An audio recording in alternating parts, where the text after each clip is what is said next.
Okay friends, तो हम पढ़ रहे हैं लोकोमोशन एंड मूवमेंट।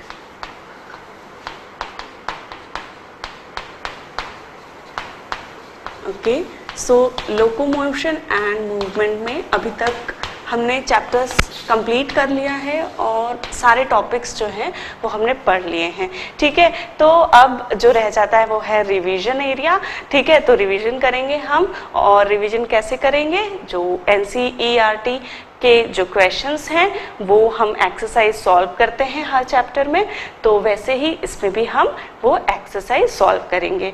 ठीक है, तो questions of NCERT book solution.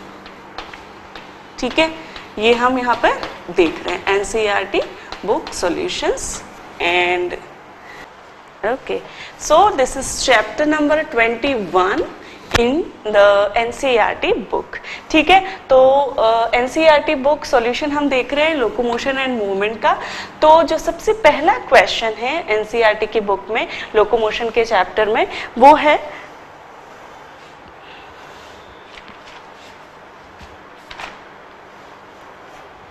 draw a diagram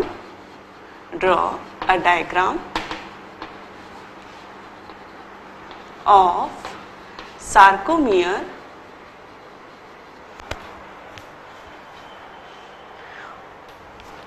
of skeletal muscle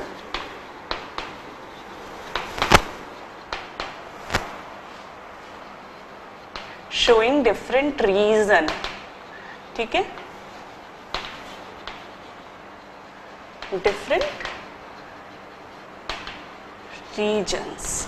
ठीक है, तो इसमें हमें डायग्राम बनाना है। ठीक है, सार्कोमियर का हमेशा सारे डायग्राम जो है वो आप एक बार हमेशा प्रैक्टिस करके देखिए, बनाकर देखिए। ठीक है, सिर्फ ऐसा मत सोचिए कि ठीक है मैंने देख लिया है बुक में, अब मैं बना सकती हूँ या बना सकता है। ठीक है, आप हमेशा डायग्राम्स को बनाकर देखिए कॉपी पर, और उसे जो है उसके सारे जो डिफरेंट पार्ट्स हैं, रीजन्स हैं, उन्हें नॉमिनेट करके भी देखिए। क्योंकि कई बार ऐसा होता है कि हम नॉमिनेट करने में हमें पता होता है लेकिन हम उसे नॉमिनेट करना भूल जाते हैं। ठीक है, तो हमेशा बनाकर देखिए और फिर मैच करिए बुक में से कि आपने कितना सही किया है। ठीक है, अच्छा, तो इसमें जो सार्कोमियर का डायग्राम हमें बनाना है, तो ये जो डायग्राम आप बनाएंगे इसमें डिफरेंट रीजन्स भी शो करने हैं। ठीक है, तो कैसे सार्कोमियर क्या होता है? दो जेड लाइन के बीच का एरिया जो है वो सार्कोमियर कहलाता है। ठीक है, तो यहाँ पर सार्कोमियर जो है वो हमें बनाना है।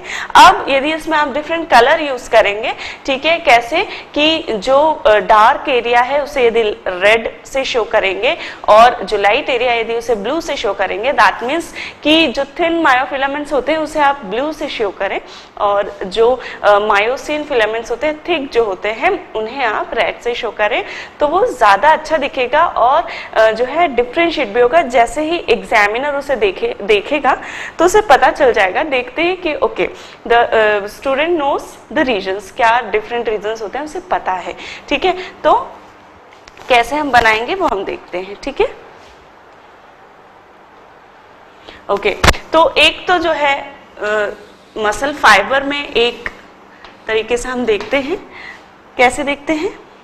तो उसमें क्या होता है? ओके, तो जो डार्क बैंड थे उन्हें ए बैंड कहा गया और जो लाइट बैंड थे उसे आई बैंड कहा गया। ठीक है, तो सबसे पहले ठीक है,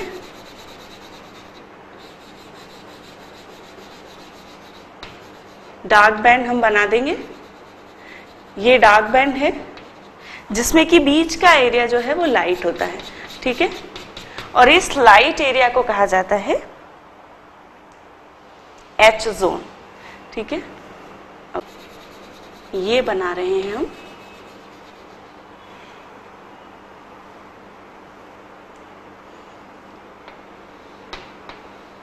ठीक, okay, and the other one is the light area.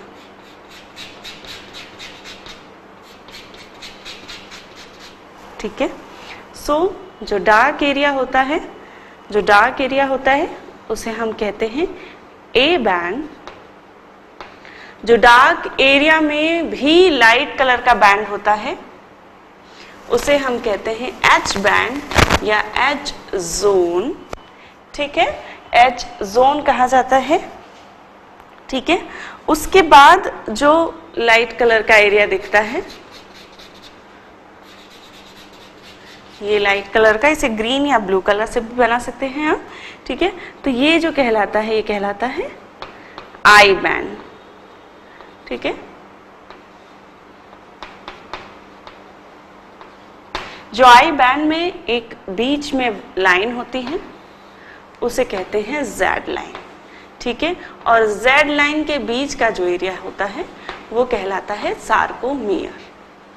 ठीक है, तो इस तरीके से जो है आप बनाएंगे H zone, A band, I band, Z line, और जो है ये सारे बैंड्स और सार्कोमियर उसे डिनोट करेंगे। ठीक है, यहां पर जो है वो किस तरीके से कर सकते हैं हम, ओके, सो यहां पर जो है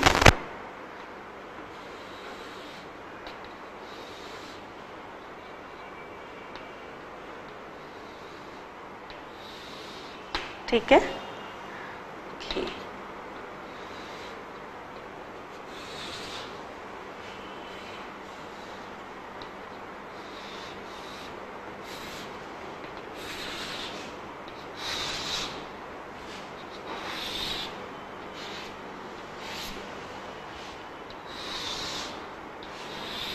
ठीक, तो ये जो है एक्चुअली सार्कोमियर में ऐसा रहता है। ठीक है, इसमें जो है ये है थिक मायोफिलामेंट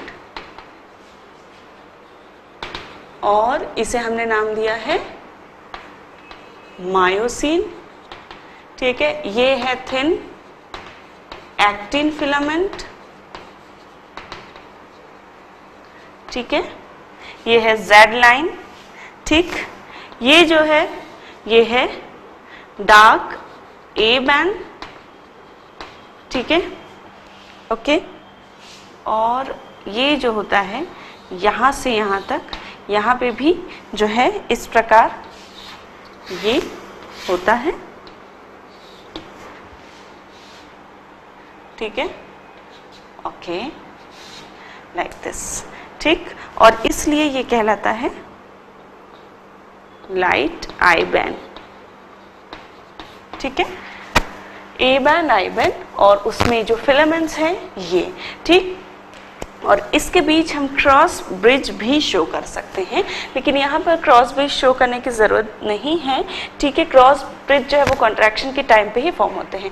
तो ये सार्कोमियर है। ठीक है, दो जेड लाइन के बीच में जो एरिया होता है उसे हम कहते हैं सार्कोमियर। तो ये दोनों डायग्राम यदि आप बनाएंगे तो ये रहेंगे, ठीक दिखेंगे। ठीक है, ये है एक मायो फिब्रिल या मसल फाइबर है, और ये मसल फाइबर में सार्कोमियर को हम बहुत करीब से यदि देखेंगे तो हमें ये डायग्राम दिखेगा। ठीक है, तो सार्कोमियर के डायग्राम में आप ये दोनों डायग्राम बना सकते हैं। इसमें जरूरी है कि सारे bands, I band, A band, यहाँ पर एच जोन, ठीक है, ये आप डिनोट करें, एम लाइन और जेड लाइन। ठीक है, एम लाइन जो है वो, ठीक है, यहाँ पे ये जो लाइन दिख रही है इसे हम एम लाइन कहते हैं। ठीक, एम लाइन। ठीक है, लाइट जोन, जो डार्क बैंड में भी लाइट जोन होता है वहां पे लाइंस मिलती है, उसे एम लाइन कहते हैं। ठीक, तो ये जो है ये डायग्राम बनाएंगे, सारे जो पार्ट्स हैं वो डिनोट करेंगे। इसमें आप मायोफिलामेंट्स भी डिनोट कर सकते हैं, थिक और थिन मायोफिलामेंट्स। ठीक है, तो this is the first exercise जिसमें हमने सार्कोमियर का डायग्राम बनाना है। ठीक है, ओके, तो अब हम देखेंगे एक्सरसाइज नंबर 2 क्या है एनसीईआरटी की बुक में। ठीक है, तो उसमें जो सेकेंड एक्सरसाइज है वो है डिफाइन द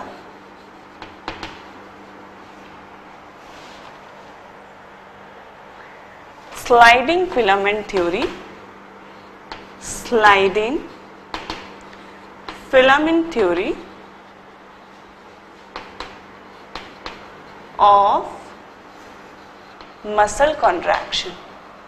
ठीक है, मसल कॉन्ट्रैक्शन की स्लाइडिंग फिलामेंट थ्योरी क्या है ये इन्होंने कहा है, उसे डिफाइन करिए। ठीक है, तो जब हमने मसल कॉन्ट्रैक्शन पढ़ा था तब मैंने आपको बताया था कि जो मसल कॉन्ट्रैक्शन होता है वो स्लाइडिंग के कारण होता है और रिवॉल्विंग के द्वारा होता है, कि इसके जो स्वाइवल के कारण होता है। Swivel is a movement call जो स्लाइडिंग होता है एक फिलामेंट का दूसरे फिलामेंट पे, उसे स्वाइवल मूवमेंट कहा गया है।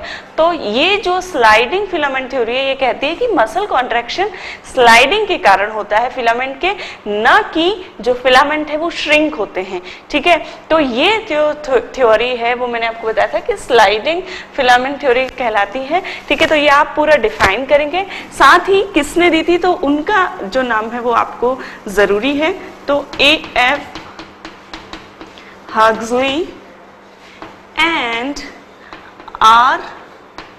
Niederberg, ठीक है, Niederberg and H.E. Huxley and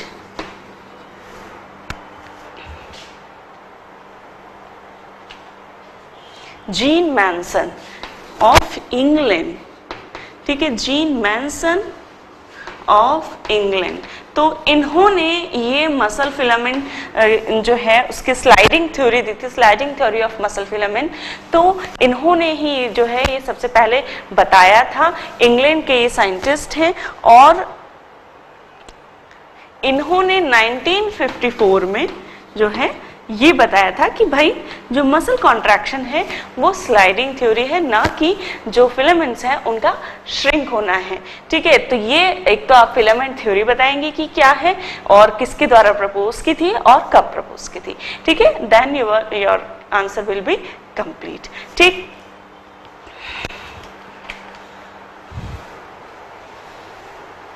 okay,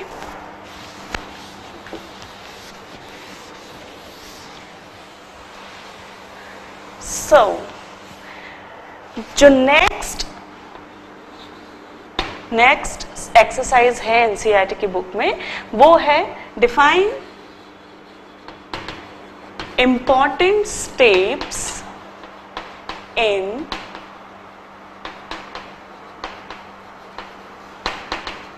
muscle contraction. ठीक है, तो पूरी जो प्रोसेस है मसल कॉन्ट्रैक्शन की वो स्टेप्स में आपको बतानी है और उसकी जो इंपॉर्टेंट स्टेप्स है वो हमें बताने हैं और फिर उसके पॉइंट्स बताने हैं। ठीक है, तो जो इंपॉर्टेंट स्टेप्स हैं, ठीक है, 2 स्टेप्स हैं, 3 स्टेप्स हैं। पहला तो जो है वो है स्टिमुलेशन, ठीक है, फिर है कॉन्ट्रैक्शन और फिर है रिलैक्सेशन। ठीक है, तो ये 3 इंपॉर्टेंट स्टेप्स हैं और जिसके अंतर्गत जो है, जिसके अंडर जो है हमारी सारी जो प्रोसेस है वो होती है किसकी, मसल कॉन्ट्रैक्शन की। ठीक है, तो ये तीनों स्टेप्स के अंडर आप पॉइंट के साथ जो मसल कॉन्ट्रैक्शन की स्टेप्स हैं उन्हें डिफाइन करेंगे। ठीक है, तो सबसे पहले स्टिमुलेशन जो है वो हमें लिखना है। तो स्टिमुलेशन में सबसे पहले आप क्या लिखेंगे, स्टिमुलेशन में जो है नर्व इम्पल्स जो आती है। ठीक है, नर्व इम्पल्स हमने देखा था कि मसल्स पे मोटर न्यूरॉन्स रहते हैं और मोटर न्यूरॉन्स जो है वो कॉन्ट्रैक्शन की इम्पल्स जनरेट करते हैं। वहां से जो है आप स्टार्ट करेंगे स्टिमुलेशन। तो सबसे पहले कॉन्ट्रैक्शन के लिए जरूरी है स्टिमुलेशन होना, जो कि होता है इनिशिएट कहां से, न्यूरॉन से। तो वहां से आप लिखेंगे पॉइंट पॉइंट लिखें या फ्लो चार्ट लिखें, दोनों ही जो है ठीक लगेगा, लेकिन जो प्रोसेस है वो पूरी तरह डिफाइन करनी है हमें। ठीक, तो स्टिमुलेशन में सबसे पहले आप लिखेंगे कि न्यूरॉन से इंपल्स जनरेट होती है, वहां से एसिटिल कोलाइन के वेसाइकल्स जो हैं वहां से एसिटिल कोलाइन जो है सिक्रीट होता है, रिलीज होता है, और एसिटिल कोलाइन रिलीज होने के कारण सार्कोलेमा जो है वो क्या होता है, परमेएबल हो जाती है सोडियम आयंस के लिए। ठीक है, वो डीपोलराइज होती है और डीपोलराइजेशन के कारण एक्शन पोटेंशियल जनरेट होता है। एक्शन पोटेंशियल जो है, जो टी ट्यूब्यूल और जेड लाइन के द्वारा जो होता है, उनके द्वारा जो है वो कहा जाता है मसल्स, जो मसल फाइबर्स हैं, फिलामेंट्स हैं, मसल फाइबर्स तक वो एक्शन पोटेंशियल जाता है। और जो मसल फाइबर्स का सार्कोप्लाज्मिक रेटिकुलम है वो क्या होता है, कैल्शियम आयंस जो है वो रिलीज करता है, और ये कैल्शियम आयंस जो है फिर क्या होते हैं, जो एक्टिव साइट्स होती हैं किसकी, थिन फिलामेंट्स की एक्टिव साइट्स होती है, वहां पे बाइंड हो जाते हैं कैल्शियम बाइंडिंग साइट्स पे, और फिर वहां से कॉन्ट्रैक्शन का स्टिमुलेशन जो है वो जनरेट होता है। ठीक है, अब कॉन्ट्रैक्शन में आगे की प्रोसेस लिखेंगे कि जब एक्टिव साइट्स जो हैं वहां पे क्या होता है कि कैल्शियम बाइंडिंग साइट्स पे जब कैल्शियम जुड़ जाता है तो उसके कारण क्या होता है कि ट्रोपोनिन और ट्रोपोमाइसिन की पोजीशन में चेंज होता है, और जिसके कारण जो उसकी एक्टिव साइट जो कि ब्लॉक्स थी वो क्या हो जाती है, ओपन हो जाती है, एक्सपोज्ड हो जाती हैं। एक्सपोज्ड होने के साथ ही क्या होता है कि जो एटीपीज होते हैं वो एटीपीज किससे जुड़ते हैं, मायोसिन हेड से जुड़ते हैं, वो हेड स्ट्रेटन हो जाते हैं, और जो थिन फिलामेंट की एक्टिव साइट है उससे बाइंड हो जाते हैं और क्रॉस ब्रिजेस फॉर्म करते हैं। ठीक है, फिर वापस वो एटीपी से जुड़ के और क्या होता है कि अपनी प्रायर पोजीशन में आ जाते हैं। जब वो लो एनर्जी स्टेट में होता है मायोसिन है तो वो अपनी प्रायर पोजीशन में आ जाता है, और फिर प्रायर पोजीशन में आने के कारण वो क्या करता है, जो उससे जुड़ा हुआ, जो उससे क्रॉस ब्रिज बना हुआ एक्टिन फिलामेंट होता है उसे वो सेंटर की तरफ स्लाइड करता है।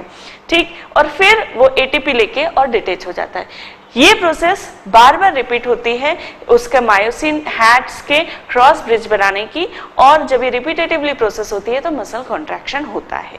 ठीक है, यहां तक तो समझ में आ गया। ठीक है, मसल कॉन्ट्रैक्शन हो गया, जब ये रिपीटेटिवली प्रोसेस हुई तो मसल कॉन्ट्रैक्शन हो गया। अब रिलैक्सेशन कैसे होता है, तो रिलैक्सेशन कैसे होता है कि कैल्शियम जो है वो सार्कोप्लाज्मिक रेटिकुलम की तरफ एक्टिव ट्रांसपोर्ट के द्वारा पहुंचाया जाता है।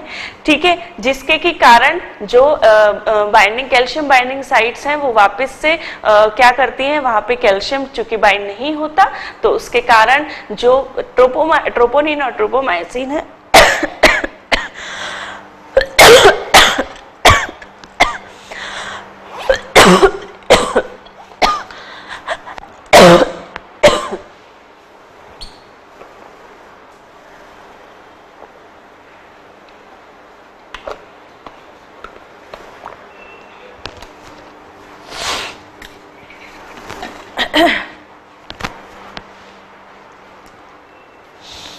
ओके, तो रिलैक्सेशन हम देख रहे हैं। रिलैक्सेशन में क्या होगा, फिर जो स्टेप्स हैं वो कैसी होंगी कि रिलैक्सेशन में फिर जो कैल्शियम्स जो सार्कोप्लाज्मिक रेटिकुलम से आए थे वो वापस एक्टिव ट्रांसपोर्ट के द्वारा सार्कोप्लाज्मिक रेटिकुलम को रिटर्न किए जाते हैं, और चूंकि कैल्शियम नहीं रहते तो वो बाइंडिंग साइट्स जो हैं, जो एक्टिव साइट्स हैं वो वापस से ब्लॉक हो जाती है, क्योंकि ट्रोपोनिन और ट्रोपोमायोसिन की पोजीशन जो प्रीवियस पोजीशन थी वो उसमें आ जाता है, और उसकी एक्टिव साइट जो है जो एक्सपोज हुई थी वो क्या हो जाती है, ब्लॉक हो जाती है वापस से, और चूंकि वो ब्लॉक होती है तो उनसे कोई और क्रॉस ब्रिज नहीं बन पाता।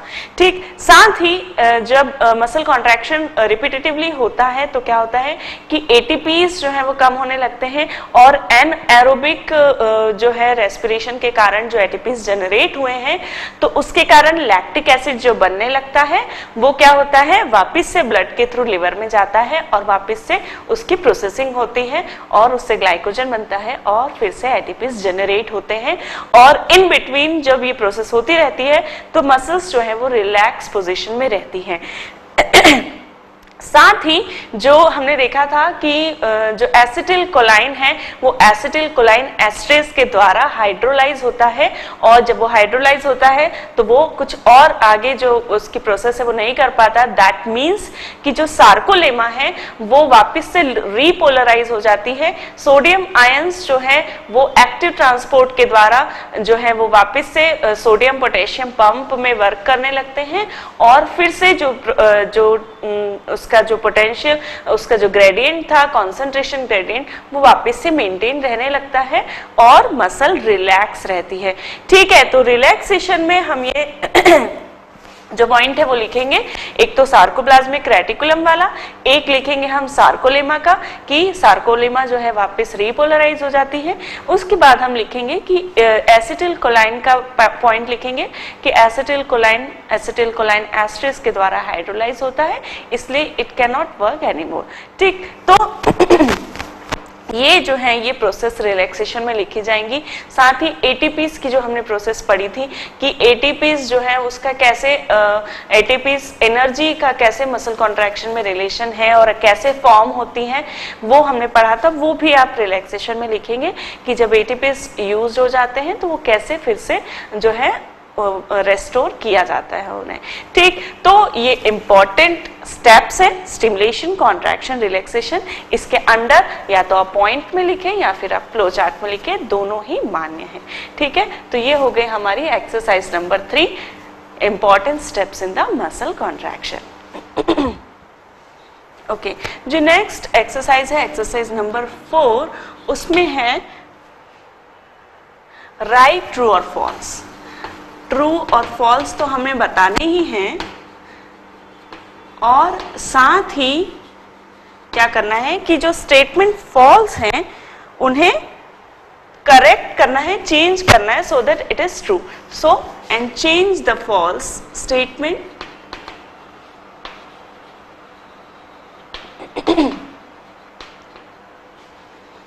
so it become true। ठीक है, ये नेक्स्ट एक्सरसाइज है। तो अब इसमें देखते हैं फर्स्ट स्टेटमेंट जो है वो क्या है। ठीक है, तो फर्स्ट दिया उन्होंने actin is present in thin filament. ठीक है, तो ये जो स्टेटमेंट है, यदि आपने पूरा चैप्टर अच्छे से पढ़ा है, स्पेशली मसल्स, तो आपको पता है। ठीक है, तो actin is present in thin filament, it is a true statement. ठीक है, क्योंकि एक्टिन जो है वो थिन फिलामेंट होता है और जो मायोसिन है वो थिक फिलामेंट में रहता है। ठीक है, तो दिस स्टेटमेंट इज ट्रू। ठीक है,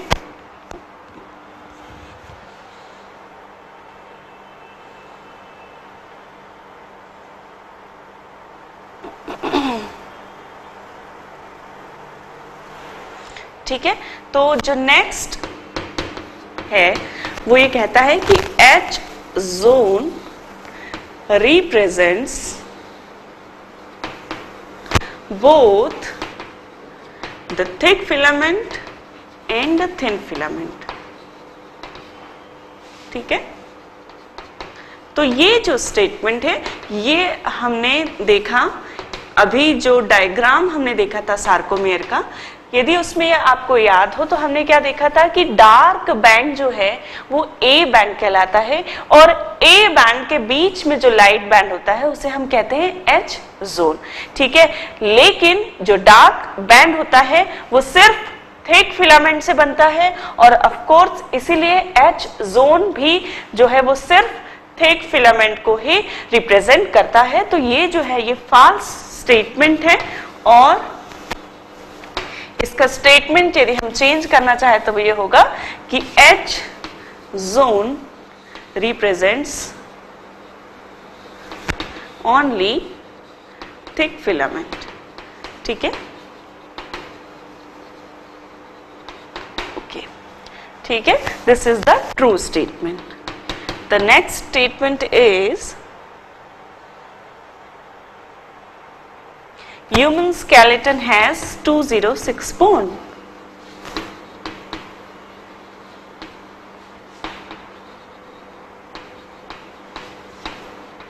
ठीक है, तो this statement is true statement, सही है, क्योंकि वी हैव काउंट, हम लोगों ने अपने जो स्केलेटन होता है ह्यूमन स्केलेटन, उसकी टोटल बोन्स हमने काउंट की थी, तो उसके according of course we are having 206 bones in our body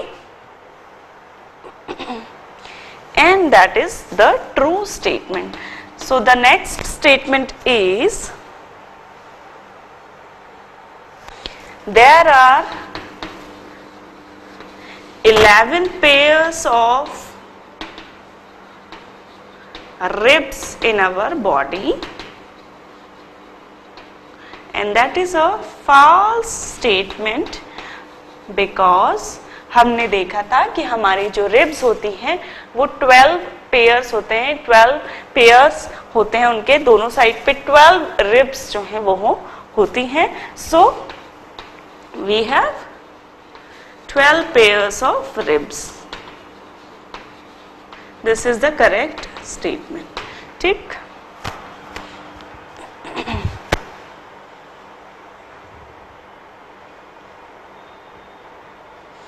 ठीक है.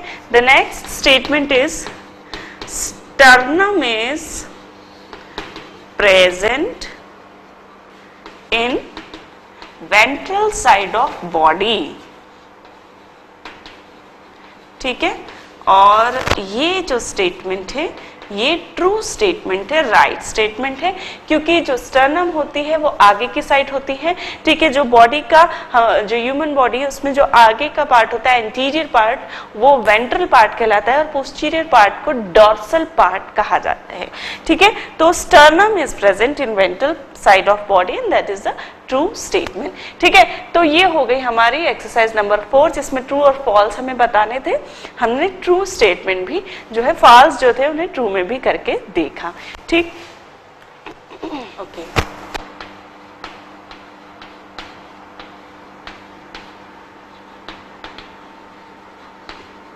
ठीक है. तो ये 4th हो गई. अब 5th नंबर की जो एक्सरसाइज है, एक्सरसाइज नंबर 5, जिसमें हमें डिफरेंस लिखना है. Right the difference. और 3 सब क्वेश्चंस हैं. सबसे पहला है between actin and myosin filaments. ठीक है. तो जब हम पढ़ रहे थे तब मैंने आपको एक्टिन और मायोसिन फिलामेंट के बीच में जो है डिफरेंस बताया था. तो उसमें कुछ डिफरेंस है जो मैं आपको डिक्टेट करती हूँ. तो एक्टिन और मायोसिन के बीच में हमने जो डिफरेंसेस देखे थे उसमें हमने देखा था कि जो एक्टिन फिलामेंट है वो क्या होता है, थिन फिलामेंट में होता है, मायोसिन थिक में होता है. ठीक है. थिक फिलामेंट जो है वो मायोसिन होता है. उसके बाद जो बैंड्स होते हैं, तो जो आई बैंड होता है, ठीक है, उसमें एक्टिन फिलामेंट्स होता है लाइट बैंड में, और जो ए बैंड होता है उसमें क्या होता है, मायोसिन फिलामेंट होता है. ठीक है.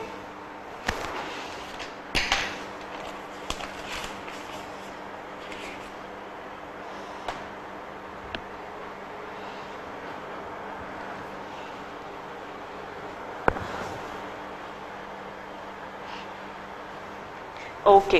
ठीक. और साथ ही जो एक्टिन फिलामेंट होता है वो ए बैंड में भी प्रोजेक्ट रहता है, उसका कुछ पार्ट ए बैंड में भी होता है. लेकिन जो मायोसिन या थिक फिलामेंट होता है वो सिर्फ जो है ए बैंड में ही रहता है, और जो एक्टिन है वो ए और आई बैंड दोनों में रहता है. ठीक है. उसके बाद दोनों का जो डायमीटर है, ठीक है, दोनों का जो साइज है वो हमने देखा था. जो थिन फिलामेंट होता है उसका 50 आर्मस्ट्रॉन्ग होता है, जबकि जो थिक फिलामेंट होता है उसका 100 आर्मस्ट्रॉन्ग जो है वो साइज हमने देखा था. ठीक.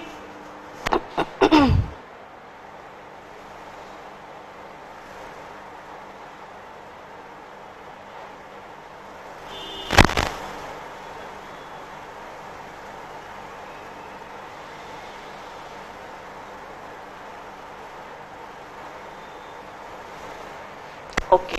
जो अदर जो इसमें डिफरेंसेस है वो ये है मॉलिक्यूलर वेट का. तो ए बैंड और आई बैंड दोनों हम यहाँ पॉइंट्स देख लेते हैं. ठीक है. एक्टिन और मायोसिन फिलामेंट के पॉइंट्स यदि हम देखेंगे तो एक्टिन और मायोसिन फिलामेंट में ये डिफरेंस है कि आई एंड ए बैंड में प्रेजेंट रहता है, जबकि ये सिर्फ ए बैंड में. ठीक है. दूसरा, ये थिन है, ये थिक है. ठीक है.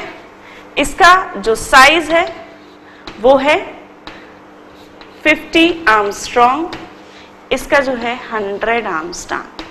ठीक, इसका जो मॉलिक्यूलर वेट था, ठीक है, एक्टिन का, वो काफी कम रहता है 46,000, और इसका होता है 4,70,000 मॉलिक्यूलर वेट। ठीक है, इसका पर मायोफिब्रिल जो होता है 3,000 पर मायोफिब्रिल ये पाए जाते हैं।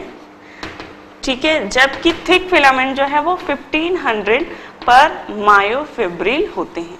ठीक है, ठीक, ओके, ठीक है। हाँ, एंड वन मोर थिंग कि जो क्रॉस ब्रिजेस होते हैं वो किस में होते हैं? सिर्फ मायोसिन में। ठीक है, प्रेजेंट। ठीक है, तो ये डिफरेंसेस जो है ये आपको एक्टिन और मायोसिन फिलामेंट में लिखना है, ये पॉइंट। ठीक है, शॉर्ट में मैंने बताया आपको, थोड़ा पूरा जो सेंटेंस बना के वो लिखना है कि ये आई बैंड और ए बैंड दोनों में प्रेजेंट होता है, ये ए बैंड में होता है सिर्फ, ये थिन फिलामेंट है, ये थिक फिलामेंट है, ये इसका जो साइज है वो 50 आर्मस्ट्रांग होता है, इसका जो साइज है वो 100 आर्मस्ट्रांग होता है, इसका जो मॉलिक्यूलर वेट है वो 46,000 होता है, और इसका जो मॉलिक्यूलर वेट है वो 4,70,000 होता है। ये इस जो है 3,000 पर मायोफिब्रिल इसकी नंबर्स होते हैं, और ये जो है ये 1500 पर मायोफिब्रिल नंबर्स में होते हैं। इनमें क्रॉस ब्रिजेस नहीं होते और इनमें क्रॉस ब्रिजेस होते हैं। तो ये डिफरेंसेस जो है एक्टिन और मायोसिन फिलामेंट में होता है। ठीक,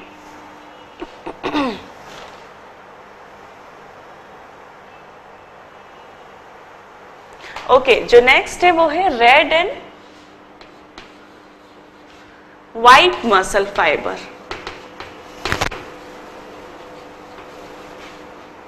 ठीक है, रेड और व्हाइट मसल फाइबर्स में काफी सारे डिफरेंसेस देखे थे हम लोगों ने।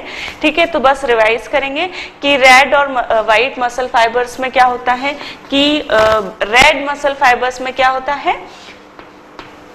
मायोग्लोबिन होता है ज्यादा, इसमें ग्लाइकोजन ज्यादा होता है, इसलिए ये रेड कलर के दिखते हैं, ये व्हाइट कलर के दिखते हैं। ऑक्सीजन बाइंड रहता है ऑक्सी मायोग्लोबिन के रूप में। ठीक है, ऑक्सी मायोग्लोबिन के रूप में ऑक्सीजन जो है वो मायोग्लोबिन से जुड़ा रहता है, और उसके कारण ये रेड कलर देता है किसको? मसल फाइबर्स को। ठीक है, इसमें जो ऑक्सीजन है वो कम होती है, ऑक्सीजन स्टोरेज बहुत ही कम या नहीं के बराबर होता है। ठीक है, ग्लाइकोजन स्टोरेज क्योंकि इसमें ज्यादा होता है। ठीक है, रेड मसल फाइबर जो हैं वो शॉर्ट और लॉन्ग कॉन्ट्रैक्शन के लिए काम आते हैं, sorry not short, slow but long continuous sustain contraction के लिए। और ये व्हाइट जो होते हैं ये शॉर्ट और क्विक कॉन्ट्रैक्शन के लिए काम आते हैं। ठीक है, क्योंकि इसमें ग्लाइकोजन ज्यादा मात्रा में होता है, इसलिए ये क्विक कॉन्ट्रैक्शन के लिए काम आते हैं। ठीक है, ठीक, इसके बाद लैक्टिक एसिड जो है इसमें कम फॉर्म होता है, क्योंकि जो एटीपी जनरेशन है वो एरोबिक रेस्पिरेशन के द्वारा ज्यादा होता है, जबकि यहाँ पर जो एटीपी जनरेशन है वो एनएरोबिक रेस्पिरेशन के द्वारा ज्यादा होता है। ठीक है, और एनएरोबिक रेस्पिरेशन के द्वारा क्या होता है? Increase anaerobic respiration, increase aerobic respiration. ठीक, और जब एनएरोबिक रेस्पिरेशन क्या होगा तो क्या होगा? लैक्टिक एसिड ज्यादा बनेगा। ठीक है, ओके, सो ये जो है ये हमारे रेड और व्हाइट मसल फाइबर्स की कैरेक्टरिस्टिक्स है और डिफरेंस है रेड और व्हाइट में। ठीक है, ओके, कुछ और डिफरेंसेस हैं कि जो ये होता है रेड मसल फाइबर्स, इनमें माइटोकॉन्ड्रिया बहुत होते हैं और पुअर ली डेवलप्ड सार्कोप्लाज्मिक रेटिकुलम होता है। ठीक है, सार्कोप्लाज्मिक रेटिकुलम जो है वो पुअरली डेवलप्ड होता है, जबकि इसमें अपोजिट होता है, माइटोकॉन्ड्रिया कम होते हैं लेकिन वेल डेवलप्ड सार्कोप्लाज्मिक रेटिकुलम होता है। ठीक है, ठीक है, ओके, ठीक। जो रेड मसल फाइबर्स होते हैं वो उनकी जो नर्व फाइबर्स रहते हैं वो थिक होते हैं, जबकि जो इसे मसल फाइबर्स होते हैं वो क्या होते हैं, थिन नर्व फाइबर्स इसको इनर्वेटेड करते हैं या सप्लाई करते हैं। ठीक है, ओके, एनी अदर पॉइंट्स?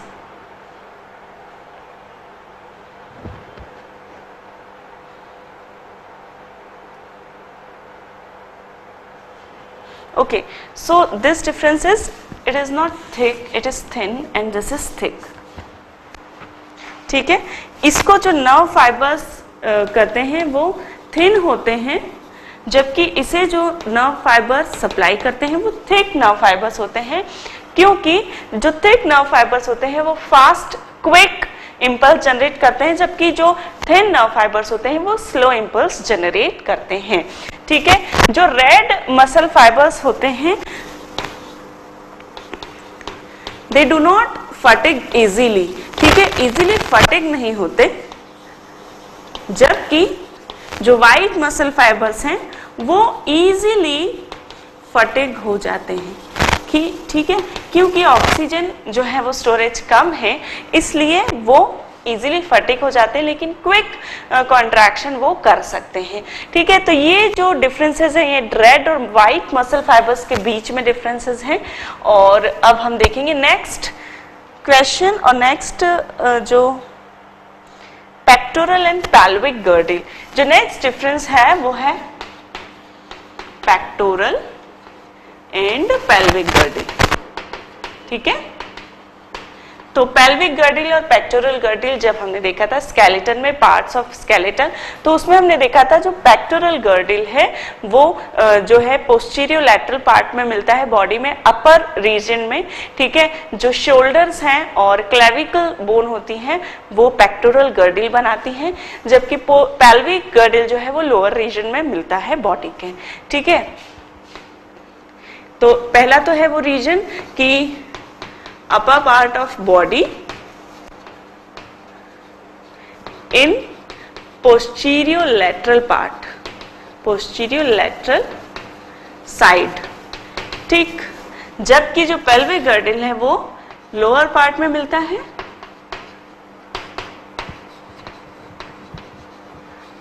ठीक है, तो ये जो है इसका कुछ पार्ट एंटीरियर भी रहता है, पोस्टीरियर भी रहता है और लैटरल साइड भी रहता है पेल्विक का।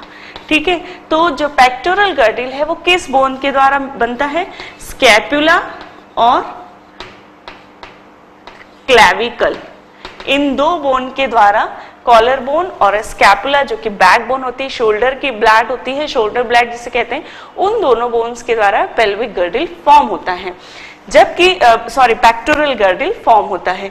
जबकि जो कि पेल्विक गर्डल है वो किसके द्वारा,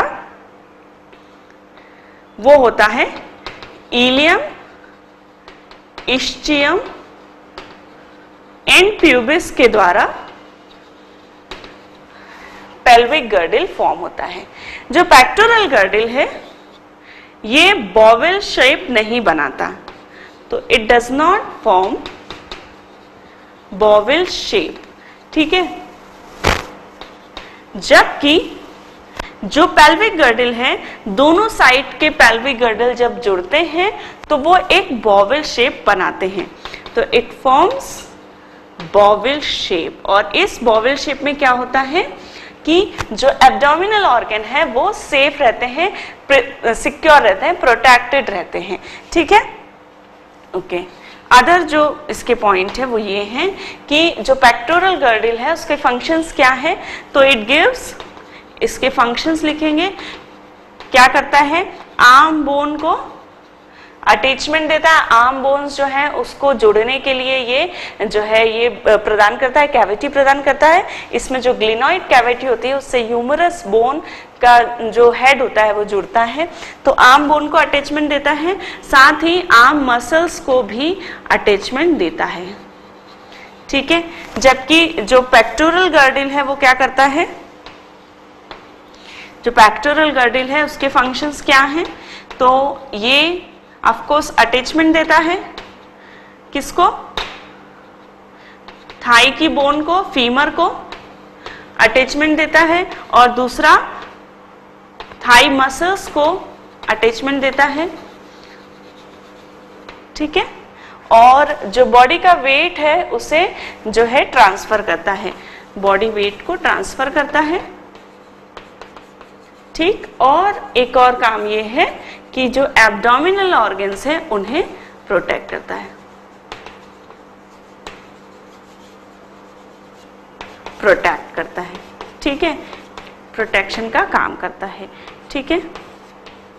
तो ये फंक्शन हो गए पेल्विक गर्डल के, ठीक है। तो ये डिफरेंसेस जो हैं पेक्टोरल और पेल्विक गर्डल में हैं, ठीक है। तो ये हमारी एक्सरसाइज नंबर 5 हो गई, जिसमें हमने देखा differences between actin and myosin, red and white muscle fibres and pectoral and pelvic girdle, ठीक है। तो you can write it down और you can go through it, okay.